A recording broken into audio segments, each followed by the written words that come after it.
For the past 3 to 4 years, I have shifted out of the idea of relationship being a performance to relationship being a practice. Mm. One where I show up and really get to explore with a person who is a willing participant, meaning who is also wanting to explore relationship as a practice as opposed to a performance. What does it look like if the primary goal in relationship is to discover more fully who I am and access greater levels of freedom in myself while maintaining connection? Hello, everyone. Welcome to the Being Inspired Radio Show. My name is Amanda Johnson, your host, and here we are in 2019. This year is already, I can tell, filled with blessings and opportunities and going higher together with compassion, love, peace, joy, lessons. And I am so honored and grateful to have once again called into this container an individual who really spoke to me through her words on the internet. She had a post on Facebook that I was so captivated by, and thankfully, a friend of mine had shared it, and her words spoke to me so deeply and they moved me. And when something like that enters my world, I, at this point on my journey, know that there are no coincidences and that need to trust those signs or feelings or nods. And I reached out to our guest today and I said, I love your energy. I love what you're sharing with the world. Would you be a guest on my show? And she very open heartedly and excitedly said, yes, I would love to. And so this is our first conversation together, and yet I know it will be simply divine. I can already feel that our energy is here in service of one another and also in service of each and every one of you listening. And that is what I love most about this show and the opportunity to host this show. So today I get to welcome Arielle Brown onto this show. Arielle is an intimacy coach, writer, and facilitator with a focus on embodied intelligence and transparent communication skills. She works with individuals and couples to connect with their authentic desires and boundaries so they can build relationships that foster their growth and self actualization.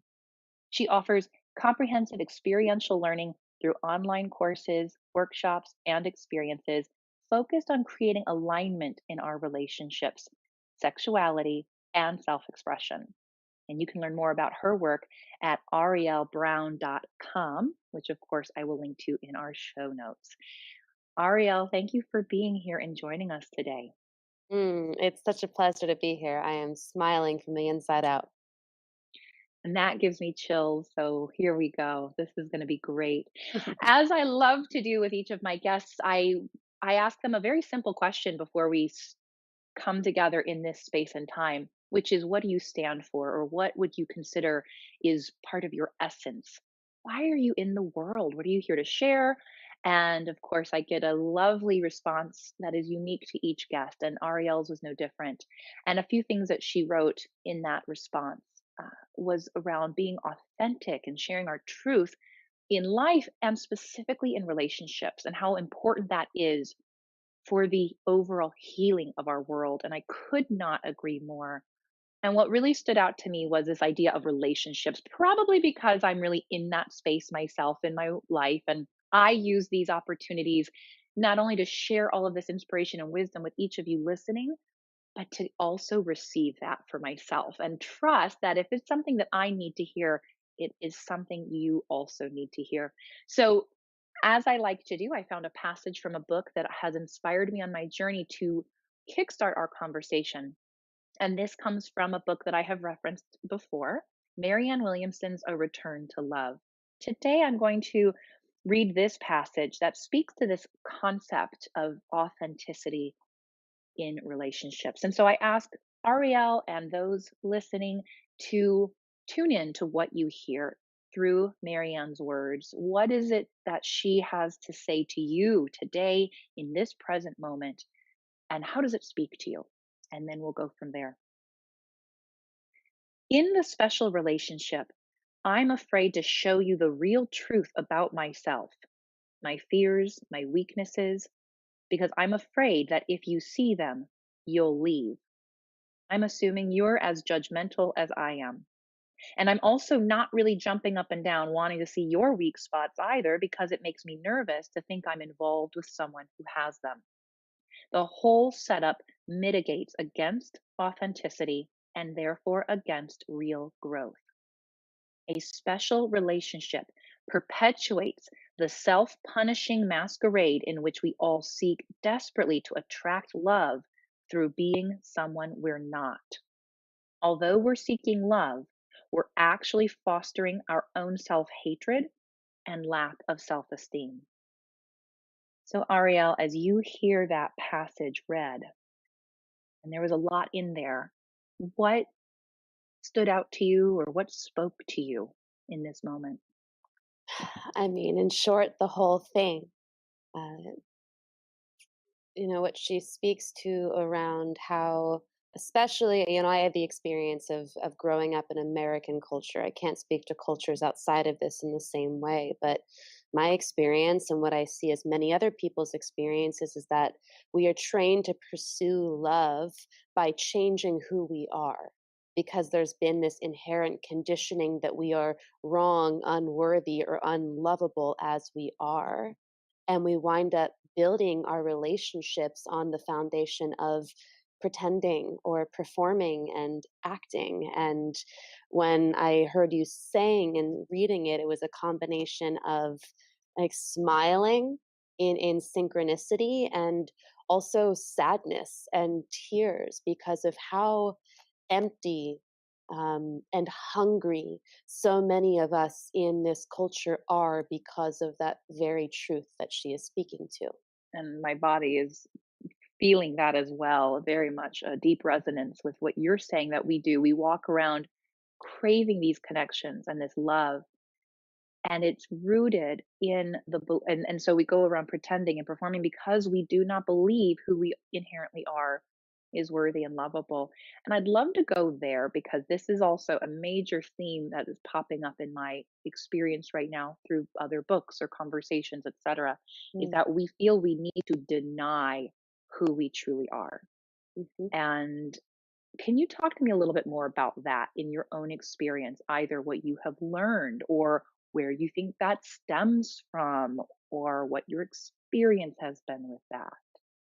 Yeah, it's a beautiful question, and I feel that so much of where this pain comes from and this feeling of needing to hide who we are comes from the definition that we received of love, or what love is from childhood. Not all of us, we wake up, we have a variety of different experiences as children. Some of us has gone through really intense forms of physical, emotional, sexual abuse, and some have just gone through being a human whose parents like weren't loved as a child in the way that they needed to be.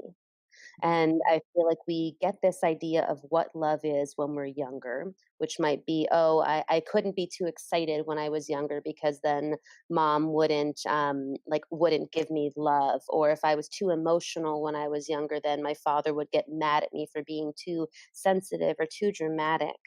And I've gotten to this place in my growth where I don't blame my parents. We're all doing the best with what we can, but I feel like we take these stories of what love is, which is often suffering or being treated less than how we actually desire to be treated, and that's what we're walking around with. We're walking around with the belief that love is pain and that love is not being seen, and we wind up recreating these circumstances over and over again. And I hear you saying that through all of this, love is conditional. We are taught from the very beginning, again, no fault of our parents. They did the best they could with what they had.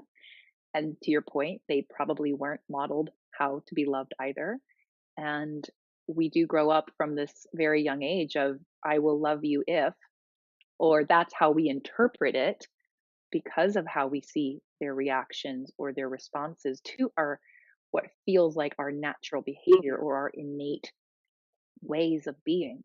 Mm. And yeah, I see that, and it does. It pains me as well to think then we go through life feeling like we can't be who we truly are in partnership. And this is, I think, again, in life in general. And I think there's something very powerful about the romantic relationship dynamic. Mhm. And so talk to me a little bit more about that as you've grown up, you've seen that this happened. Obviously this happened in your own life, right? And you experienced this. And now here you are, you coming in, you're into adulthood and you're seeing this playing out. And what was that? Like where did this play out for you? When did you start, and this is what I'm curious about, when did you start to go, "Oh my goodness, like, look at what I'm doing?" Mhm. When did that happen?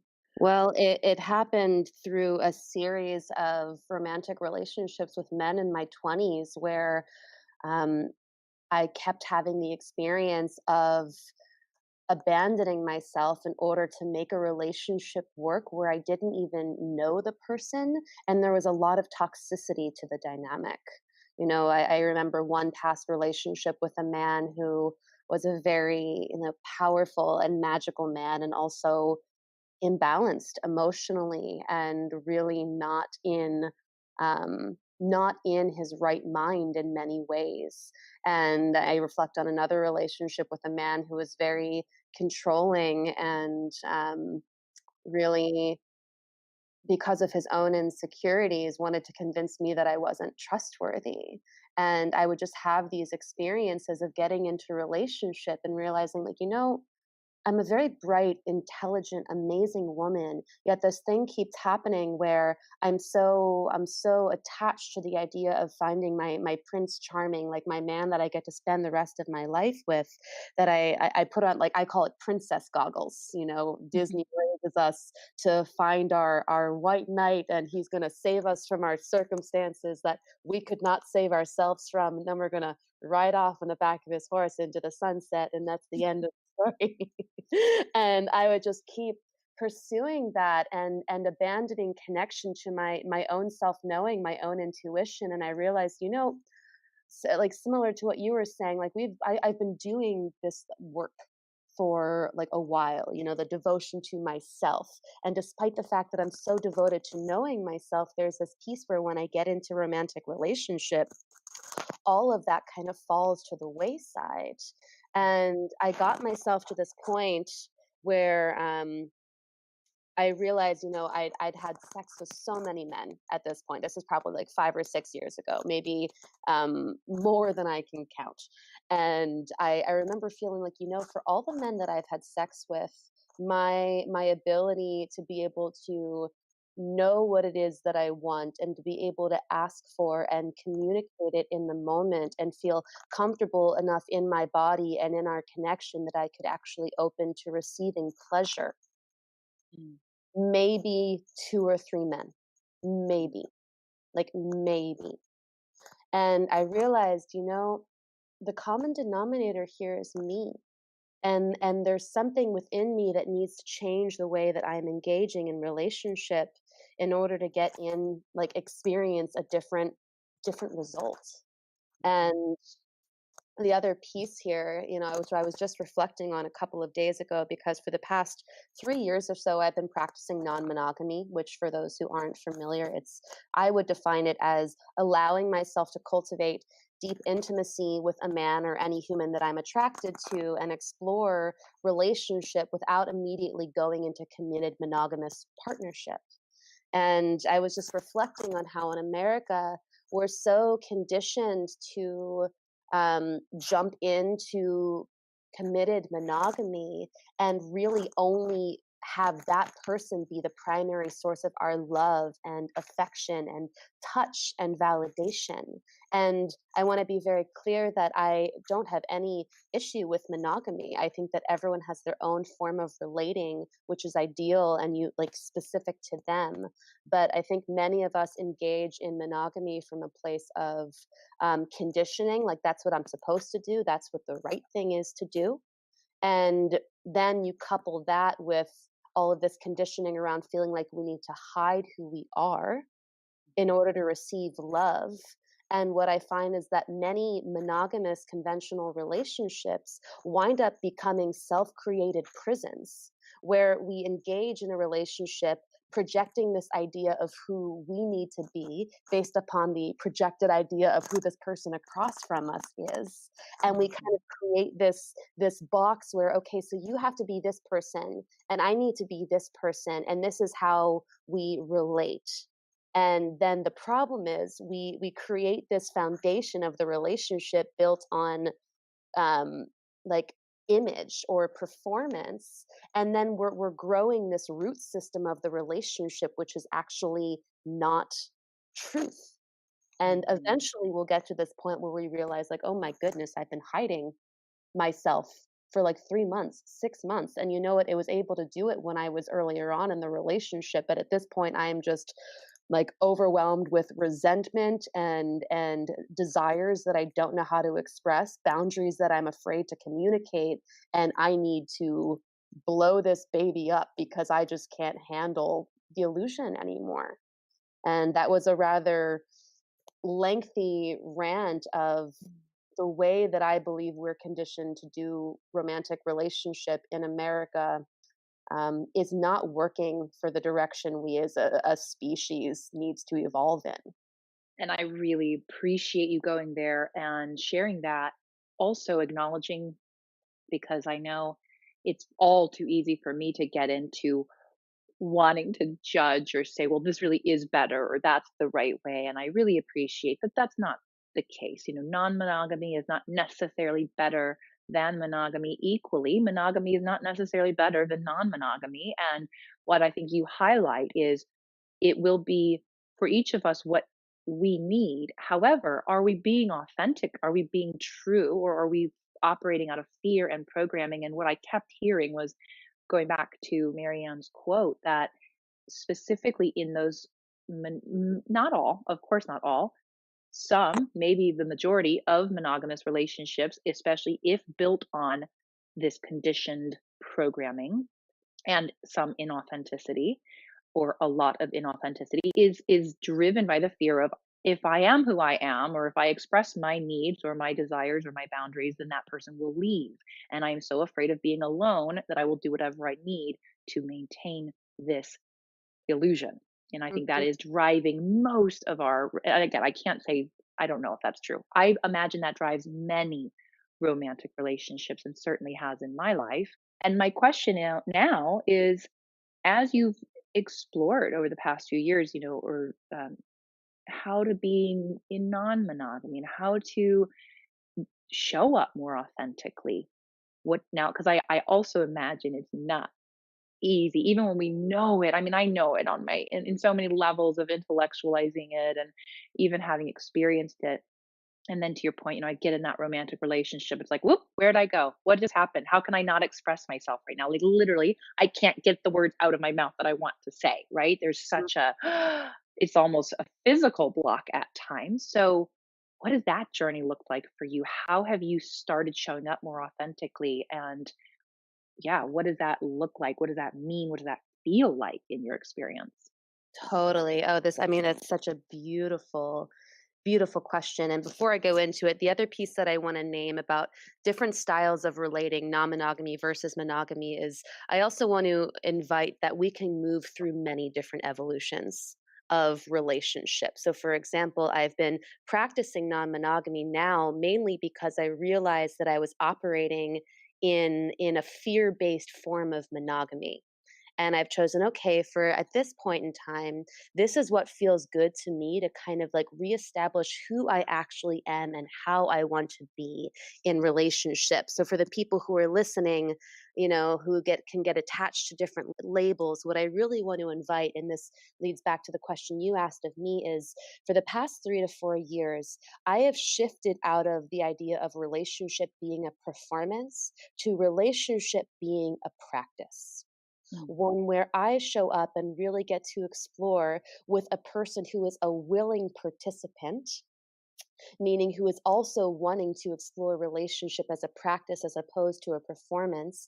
What does it look like if the primary goal in relationship is to discover more fully who I am, and access greater levels of freedom in myself while maintaining connection.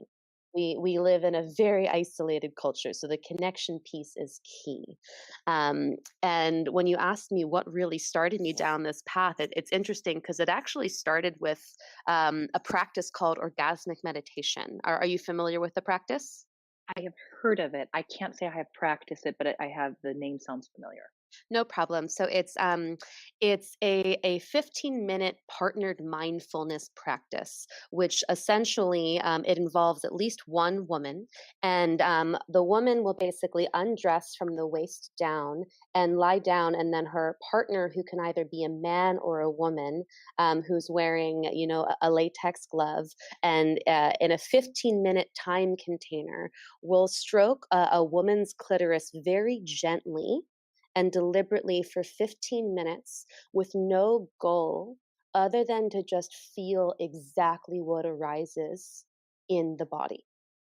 And I came around this practice probably 3 or 4 years ago, right as I was ending another relationship with this man, where I kind of had that aha moment of I realized that I didn't even know how to access my own pleasure because I, like so many women who I've learned through coaching and just being in relationship with, is we as women have been so conditioned to believe that our sex is for men, that our pleasure is for men, that most many women at some point in their life struggle with the ability to just be in our body and open and receptive to pleasure because we're constantly thinking about what we need to give back, or are we taking too long, or just the discomfort of being in our body because we as women have been conditioned to believe that our value is associated with a very specific idea of what physical attractiveness is.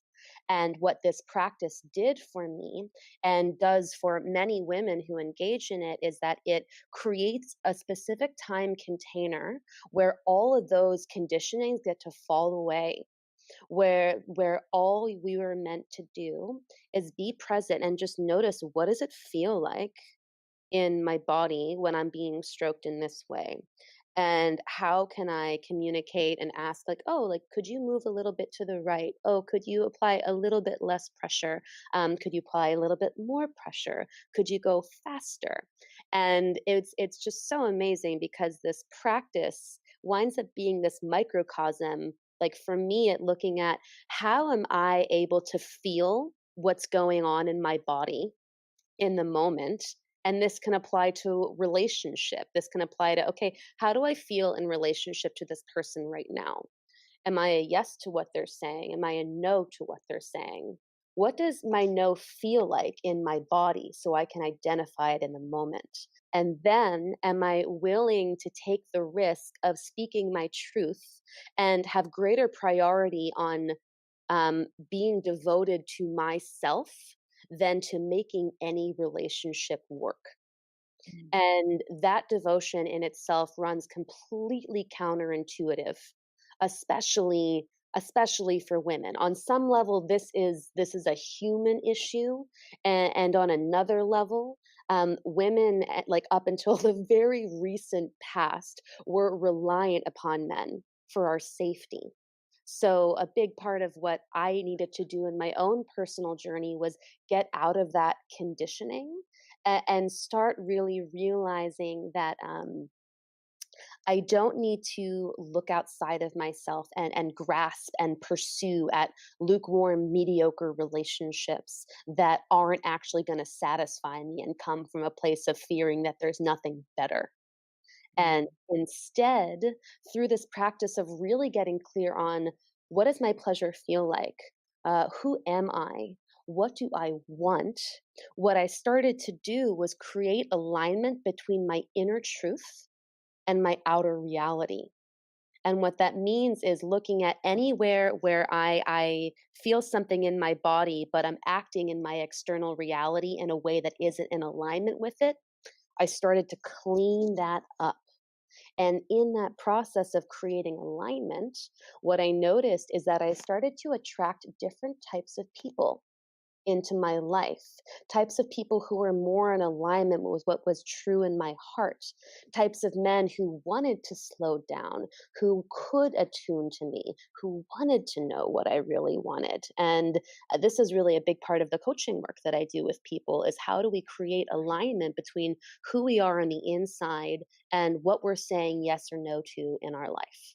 Wow, so much good stuff coming up, and I am so honored that we're having this conversation. And again, not at all surprised how these things flow into my life when they flow into my life. And the even though I feel like I could comment on so much of what you said, there's a question that is just, coming up to the surface, which is, and I don't know where this is coming from. It could be coming from my own recognition that this is an area that I struggle with. I really struggle with the showing up in relationship with someone and letting it be whatever it is without needing to force it into a mold or have it look a certain way. And so, even when you talked earlier about, can I practice showing up and not immediately thinking this needs to become some committed monogamous relationship? And so, there's still a real um, gap there for me in the outer reality. And Mm. so, I'm I want to hear, and maybe for my own, like, we're all in this together from that perspective, is where has this been challenging for you? Or where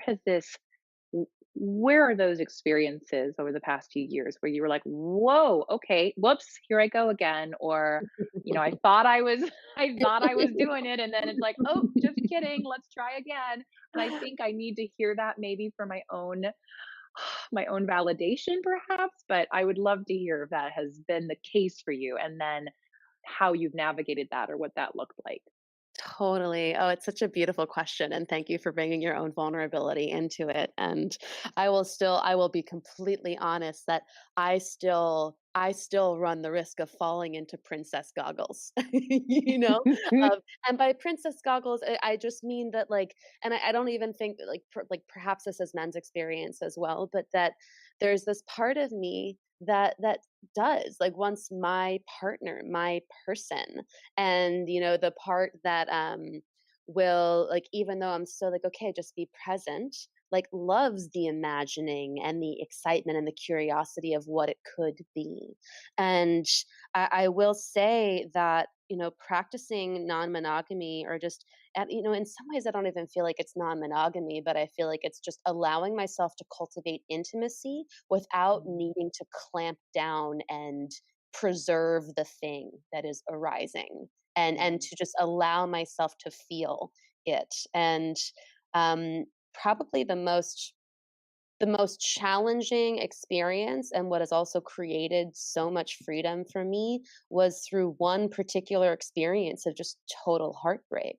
And it was a man who, I connected with in a very, like, surprising way. Like, I didn't think that I was attracted to him. I just thought he would be a good friend, and, he invited me out to spend 10 days in Hawaii with him. It was a place that I was wanting to, like, explore for a long time. He's like, "I have a great home, like, come and check it out. You can go do what you want." And we wound up just, like, very surprisingly falling into such a beautiful and open-hearted love with each other. And I feel like part of the reason I was able to fall so fully was because I wasn't creating a story about what our relationship would be, because like I mm, I was attracted to him.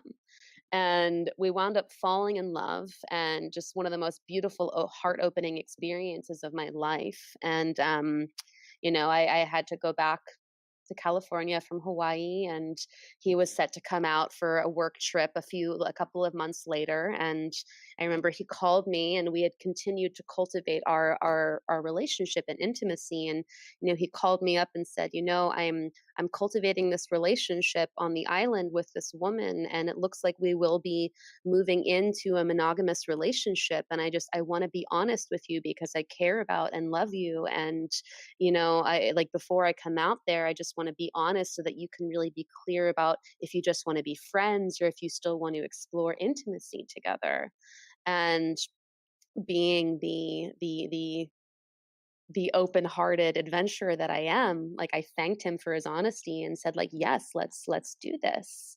And, had another beautiful experience with him, and then he went back to Hawaii, and true to what he said, he got into a monogamous relationship with another woman, like a really lovely woman, and, um, it was one of the most intense experiences of heartbreak, and what was so beautiful and intense about it was that I did not rob myself of the experience of the heartbreak. Mm, Like, I let myself feel that heartbreak so deeply, and the key piece here that I think might speak to what you're asking is, I feel like with a lot of women, there's a lot of resentment towards men. There's a lot of anger, a lot of unexpressed anger and resentment and distrust of men.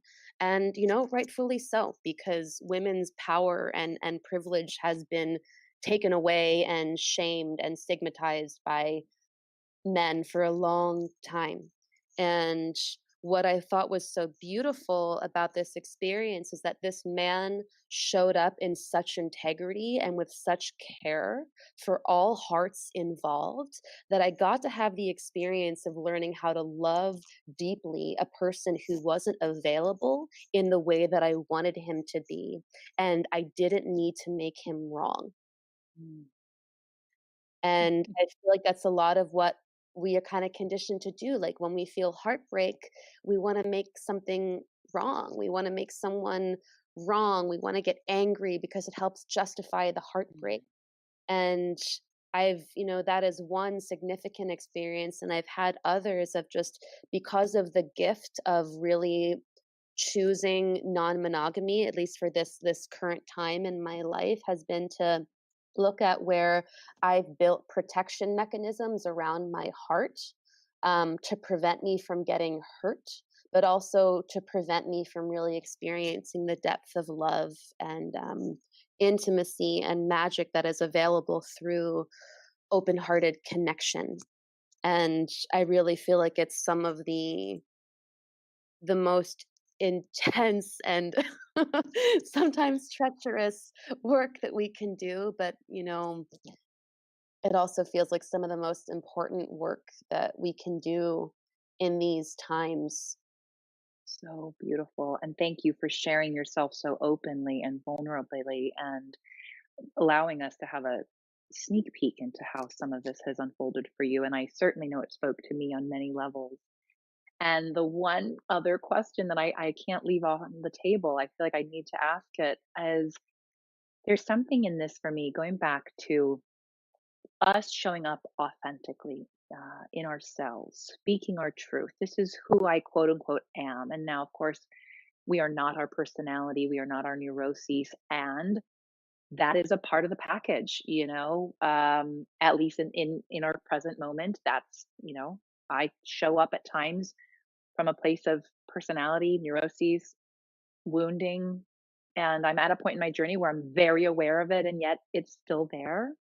And I Mhm, feel like something here about being authentic and being in our truth includes that piece of it as well. mhm. And I'd love to get your thoughts or perspective on how to do that or how you do that in these open-hearted relationships and doing it in a way that, because where I'm at in my life is I want to do that. I want to honor this is who I am. This is where I'm at. This is what I'm struggling with, or this is the story I'm telling, or this is, my addictive behavior pattern that I keep playing out. And understanding that it has an impact on the other, right? I'm not in a vacuum. And Mhm. sometimes I like to think I am. And so, how do you navigate that showing up authentically in these very intimate dynamics with and potentially many different people, right? So, there's not just a person you are kind of I sussing w this out with. I wouldn't say many, but I would I Oh, would okay. say Oh, sorry, and not to make the assumption, but let's say more than a person, we aren't, I can think of, like, my parents been married for, I don't know, 50 some years. It's like they just get to hash this out together over and over again, right? And so, yeah. even in my life, like, there are multiple men who show up and I get to go, "Okay, here we go. Oh, let's try this again, and now with you." And so this idea of how do we do that? How do we be authentic to ourselves and navigate the impact it has on another. Does that make sense? It totally does, it totally does, and, I before I answer it, I wanna give a quick just because you said the piece around many, I feel like and I'm not saying that you do, but I feel like a lot of the judgment that people can have around, not non-monogamy and polyamory and things like that is this story that, "Oh, it's just because that person wants to be able to have sex with a lot of people," and Right. Yeah. what I want to invite is that, you know what, like, for some people, that might be true, but for me, I actually find that um, open relating and non-monogamy actually requires even more devotion to truth Mm. and ethics and intimacy because other people's hearts are involved and this piece around like uh, taking responsibility and like the part where like our personality and our ego can come in. One of the biggest places where personality and ego can come in is around control. We wanna be able to control the other person's actions so that we can feel safe.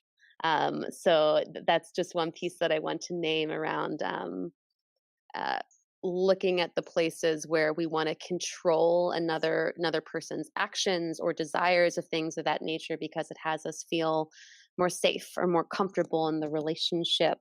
Um, and in your question, I'm hearing you ask from the angle of how do I navigate my own impact, my own truth. Um, can I ask a clarifying Mhm. question? Like, what is the fear that if you're too honest that you might hurt the person or overwhelm the person? Certainly the overwhelm. Yeah. So for me, the fear is, well, if I articulate everything that I'm thinking, feeling, experiencing, because that's how I feel I need to. There's two things going on. One, I feel that is part of me being in my truth is say, let me just put it all on the table.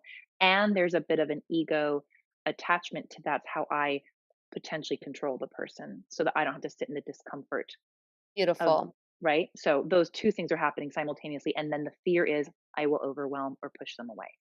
Totally. Well, there's so I mean, it's a beautiful question and there's so many different layers. And the first thing I want to say is um in many ways, there is nothing more terrifying to a man than a woman who's connected to her voice and her desire.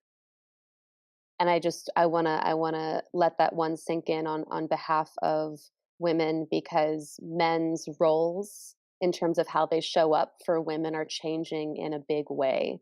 Men are no longer the financial providers in the same way that they were. Women can take care of themselves financially, and I know for myself, what more and more what I am realizing I need is for a man to not just be willing to tolerate my truth, but be turned on by the investigation of it. Mm.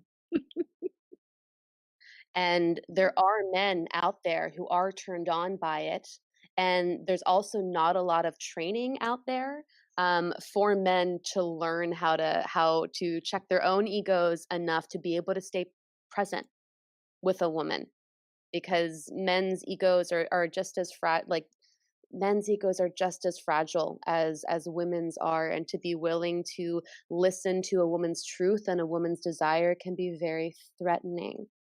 And I just want to speak to my like the amount of love that I have for the men who do want to be able to show up and receive a woman's vulnerability because it requires him to be vulnerable as well. And there's way more approval for women to be vulnerable than men in this culture. Um, and it requires us to be discerning about who we decide to explore intimacy with. Because for two people to show up authentically and come in from a place of desire for growth and freedom, both people need to be willing to self reflect. And what I mean by that is like let's say that like I'm a man, like just let's say you and I, it doesn't even matter. Like let's say you and I are in a relationship together and you say something to me that triggers me and it like gets me into this reactionary space. If I refuse to do the inner work to really explore why I'm triggered and why I'm reacting, then no matter how much work you're doing on your end, the relationship can only go as far as the other person is willing to take responsibility and explore what's there. And this is a thing that I see with a lot of women that I work with when we're working in partnership is um, that there is this opening and there's this desire to expand and grow on the part of the woman, and it requires the man to get on board and desire to do the internal excavation and growth work as well, which can be really frightening. It can be really frightening for both people. So I feel like ultimately it requires both or all people involved to be more invested in the freedom and fulfillment that is available through the uncomfortable moments than being attached to the safety and familiarity of the performance. Thank you, Arielle.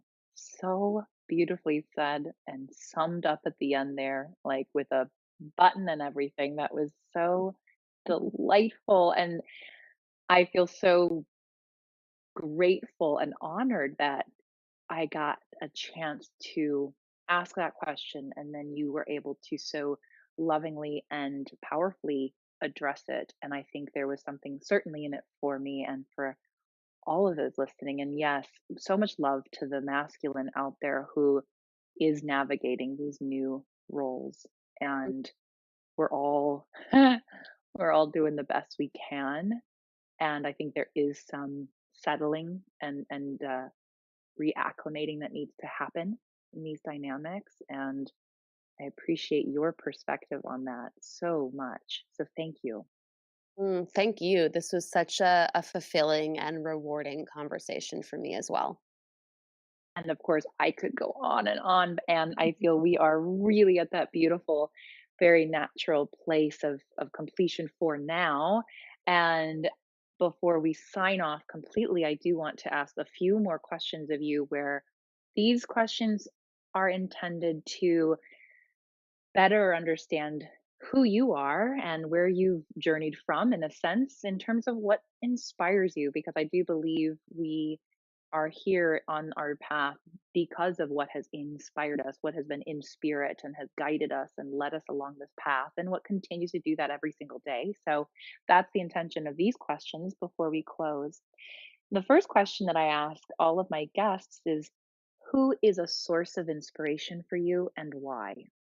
Well, I'll name this person because he's actually someone who I wanted to name as a reference and support for the men who really feel um, called to show up differently in their life but don't really know how. And it's a dear friend and colleague of mine named Robert Kendall. He's a brilliant men's coach and just came out with a book called Unhidden, a book for men and those confused by them.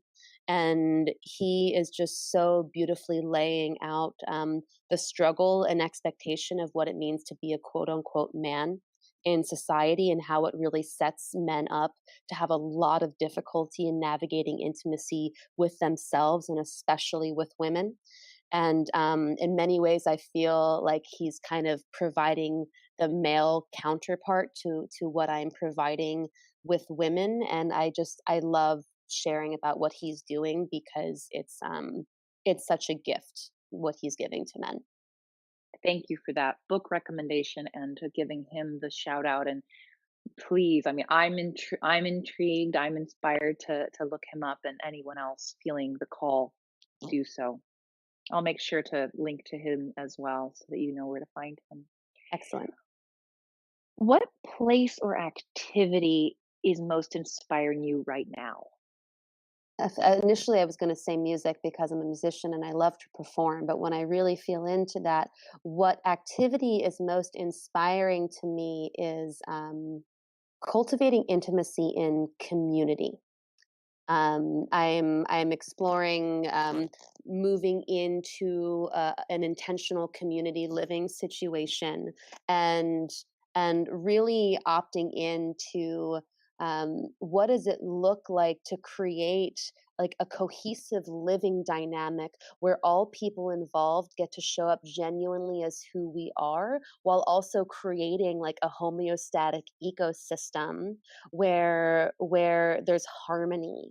And I've been so focused on my work and my business and just kind of like trailblazing the past 5 or 6 years that in many ways I haven't prioritized the cultivation of home and what community really looks like to me. Like, I have amazing friends and an amazing larger community, but the activity that I'm really interested in is what does it look like to create a cohesive living group dynamic where each person's gifts and personality and love and truth gets to cohabitate in harmony with each other.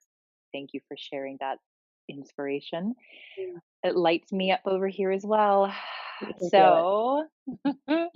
So, my final question, mostly asking out of, well, again, for other good book recommendations for me and our listeners.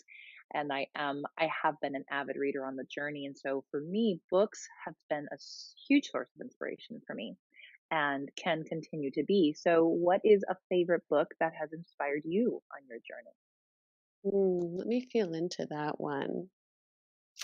You know, I'll have to say The Surrender Experiment. That book was recommended to me by a mentor, because, you know, I'm an entrepreneur and I've been doing the business thing for 3 or 4 years, and, uh, you know, we exist in a culture that's very focused on, like, intensity and forward motion, and there's a specific way to do things, and, uh, a big practice for me has been in the places where I feel like I need to exert more and control more. How can I actually surrender control and let go and become incredibly present to what is here right now and trust that everything is showing up exactly as it is needed? And the true story of this man in this book, The Surrender Experiment, really spoke to a truth within me that was already there, but needed to be spoken by someone else. And there was a lot of freedom for me in reading that book. Beautiful.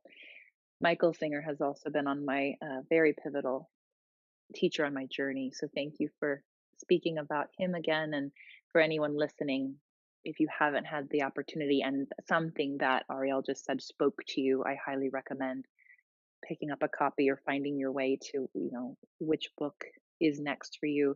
If that is what we're compelled to, I know we all learn our truths in different ways, and I think I'm learning that more and more. And equally, I pay attention. So when something gets brought up multiple times, or if I'm guided to something, or I've heard three people mention it, sometimes I take that as an indication that it's for me. Hmm. So if that was your case listening, then heed that call and follow the inspiration that was offered you.